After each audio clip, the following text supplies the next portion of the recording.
Now let's look at the stages of M&A lifecycle, because this is extremely important to understand, because very, very closely linked to these stages will be the integration lifecycle as well, right? So first of all, we start with literally sort of three, let's say, timelines. First one is vision and business strategy, and then growth blueprint, organic or inorganic, right? So this is where it's more strategic. This is where the definition, what sort of company do you want to go after? If you decide to pursue an inorganic approach to growing your company versus organically, which is essentially you develop your own new products or access to new markets, etc. It could also be a hybrid where you pursue both organic growth as well as inorganic growth, right? Once you've decided that you want to pursue M&A integration, this is where you start looking at deal sourcing. So you create the stage, you create this framework through which you start looking for possibilities to acquire different companies, right? So that essentially starts with deal sourcing, and then which is followed by target evaluation and due diligence, and then you have binding offer and pre-closing, right? So this is essentially hunting for companies that you want to acquire. This has gone a stage further from just plain strategy, and now you're actively looking at acquiring a company. You're actively sourcing possibilities. You're having discussions with different companies, and this is also a time where you actually engage investment banks, you engage lawyers, you engage consultants, you engage business brokers to source companies. And then the last one, which is more related to once you acquire a company, how are you going to consolidate that, right? So, and typically this starts with the closing and day one, right? Day one is the day when the actual handover takes place, and closing essentially is the period prior to that. So this is where you actually do all of your consolidation planning, all the paperwork, all the documentation, but also you lay down the design of how you're going to consolidate your companies, right? And this is where after the day one we have the post-merger integration. And once you have done the initial bits of our integration, you also start looking for new opportunities by which you can create values that you could not identify earlier, which will make consolidated companies much more attractive, and you've got your processes much more optimized, etc.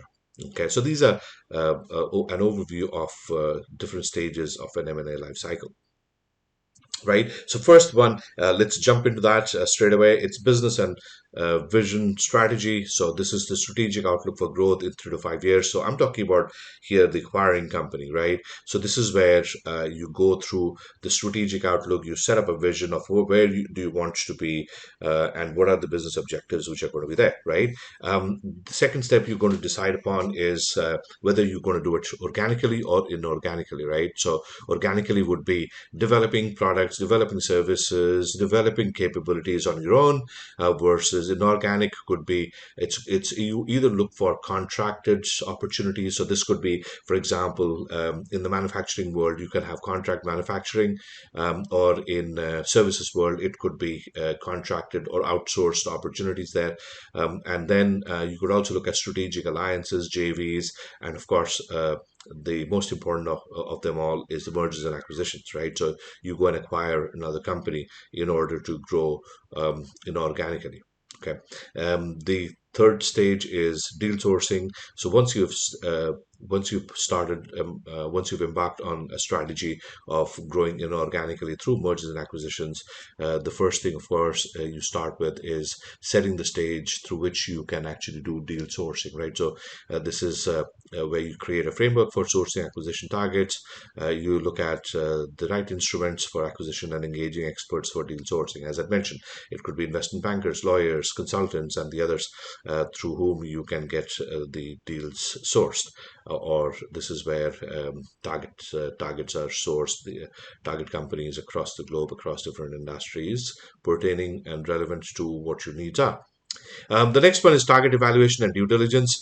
So this is where you actually start getting into more details of what are the different aspects that you're going to look at when you would when you would like to acquire a company, right? So this could be the financial health. This could be whether the company has any legal obligations or any liabilities that are hanging in.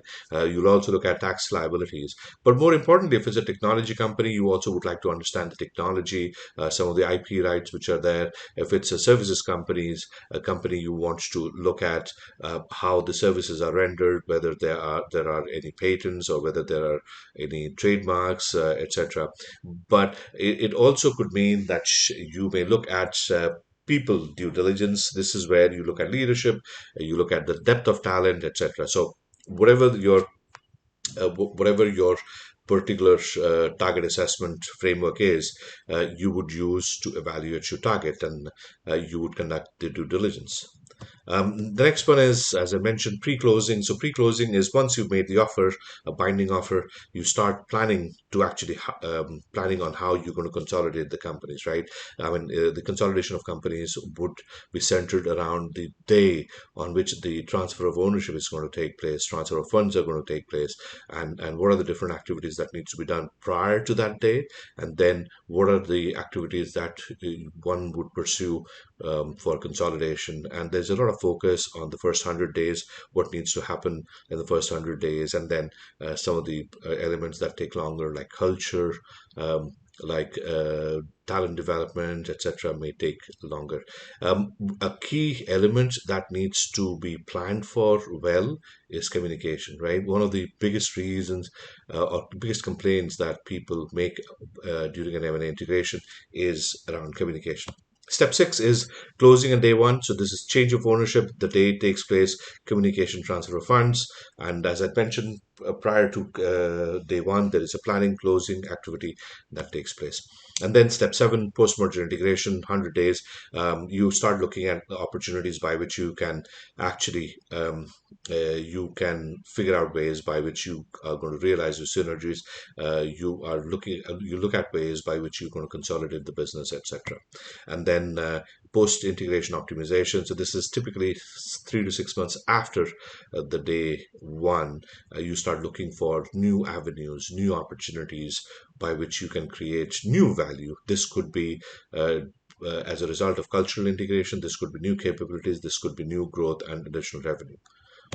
So that was it on different stages of mergers and acquisitions. And now we're going to move into synergies. Synergies. Let's talk about what are synergies and what are the different types of synergies, right? So here are the typical four types of synergies. First one is the cost synergies. These synergies are linked to decreasing cost of running a consolidated business. These are often related to administrative and overhead costs. So this is where some of the support function organizations, where there is a redundancy, where there's an overlap between the two organizations, the acquiring and the acquired. That's where there are some redundancies, attritions that are made where there's an overlap. This could be support function, this could be management layer, or any other thing where there's a cost overlap which can be decreased. The second one is revenue synergies. This is an opportunity where you can cross-sell, upsell between the companies. So the acquiring company can try to sell their products to the customers of the acquired company and vice versa. So that's your revenue synergies. These are the two more common synergies that are part of M&A integration. But there are also two other synergies which are not so common or not so well known, right? So the third one is financial synergies. So this is essentially decreased cost of borrowing capital through lower risks. This is when if you are looking at acquiring capital or credits rating in the market by consolidation, you often may get a better credit rating and may allow you to borrow money from the market at lower interest rates, etc. And the last one is market synergies. So market synergies essentially is where you start looking at economies of scale. So if you actually get larger scales, you have better negotiation terms with suppliers, and the same thing for customers as well. So these are the four different kinds of synergies.